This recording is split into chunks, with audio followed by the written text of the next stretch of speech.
Assalamualaikum warahmatullahi wabarakatuh. Kami dari Tutor 5 akan membuat video tentang akhir Orde Baru. Saya Muzana Hisham Auba, absen 20. Saya di sini bersama 5 teman saya, yaitu Aisyah Yasmin Mumtaz, absen 2, Aulia Frida Nirmala, absen 6, Nisrina Labibadiananta, absen 23, Regina Purihita, absen 27, dan Syarifah Fania, absen 30. Awal kepemimpinan. Pada tanggal 20 Januari 1998, Presiden Soeharto secara resmi menerima pencalonannya oleh Golkar untuk jabatan kepresidenan. Setelah terpilih dan menjabat sebagai presiden, Soeharto membentuk kabinet barunya dengan menyertakan putrinya Siti Hardianti Rukmana sebagai Menteri Kesejahteraan Sosial dan orang dekatnya Bob Hasan sebagai Menteri Perdagangan dan Perindustrian. Berikut merupakan faktor permasalahan dari akhir masa Orde Baru. Yang pertama, terjadinya krisis moneter. Yang kedua, terdapat utang luar negeri. Yang ketiga, adanya pola pemerintahan terpusat. Yang keempat, terjadinya masalah politik. Dan yang kelima, yaitu terjadinya duifungsi ABRI. Yang pertama, terjadinya krisis moneter. Krisis moneter yaitu terjadinya krisis keuangan di wilayah Asia Timur. Krisis moneter ini terjadi pada sekitar bulan Juli tahun 1997.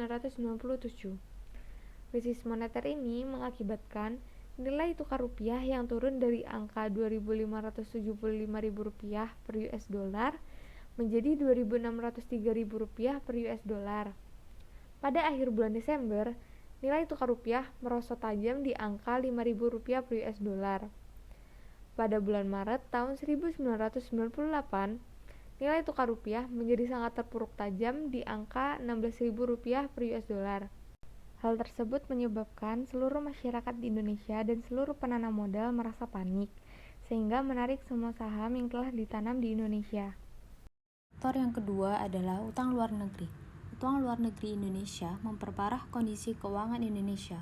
Kemudian utang Indonesia hingga 6 Februari 1998 mencapai 63,462 miliar USD, mengakibatkan Indonesia terjebak dalam putaran utang. Pola pemerintahan terpusat. Adanya politik sentralisasi di Jakarta. Pemerintahan yang sentralis ditandai dengan pemusatan penentu kebijakan publik di tangan pemerintah pusat. Pemerintah daerah pun hanya diberi peluang sangat kecil dalam mengatur pemerintahan dan juga mengelola anggaran daerah. Pola sentralistik ini pun menimbulkan akibat dampak negatif dalam hubungan pemerintah pusat dan daerah, yaitu munculnya pemberontakan dan perkembangan. Yang kedua, pembangunan tidak merata yang akhirnya mengakibatkan kesenjangan seperti: pertama, tidak adanya layanan listrik di daerah terpencil. Kedua, belum adanya pembangunan modern seperti di kota-kota. Ketiga, semua fasilitas dan kemodernan pembangunan ada di ibu kota. Keempat, sumber daya alam yang berbeda sehingga harga tiap daerah berbeda. Dan yang terakhir, lamanya proses impor daerah karena jalanan terjal. Faktor yang keempat adalah masalah politik. Yang pertama, adanya KKN, korupsi, kolusi, dan nepotisme di pusat pemerintah.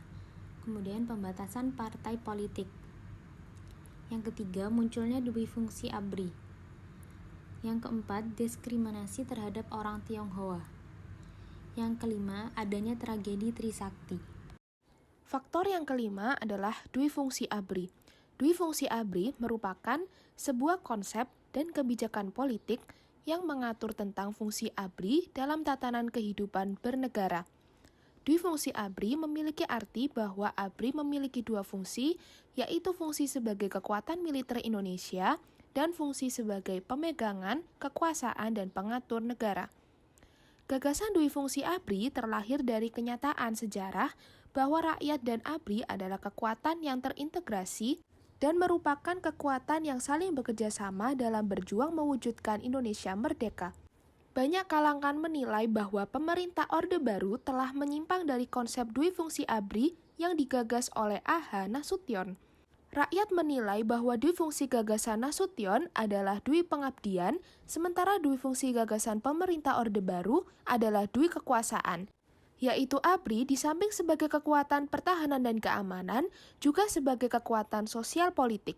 Penilaian ini didasarkan pada realitas bahwa duifungsi ABRI berkembang menjadi kekaryaan. ABRI hadir pada semua sektor kehidupan berbangsa dan bernegara. Selanjutnya, berakhirnya kepemimpinan setelah situasi keamanan negara yang tak kunjung selesai sepanjang Mei 1998 serta demo besar yang terjadi di ibu kota. Pada akhirnya, Soeharto mundur dari jabatannya. Pada tanggal 21 Mei 1998, Soeharto membacakan pidato pengunduran dirinya sehingga masa pemerintahan Orde Baru secara resmi berakhir dan digantikan dengan Orde Reformasi di bawah pimpinan B.J. Habibie yang pada waktu itu menjabat sebagai wakil presiden. Sekian presentasi dari tutor 5. Wassalamualaikum warahmatullahi wabarakatuh.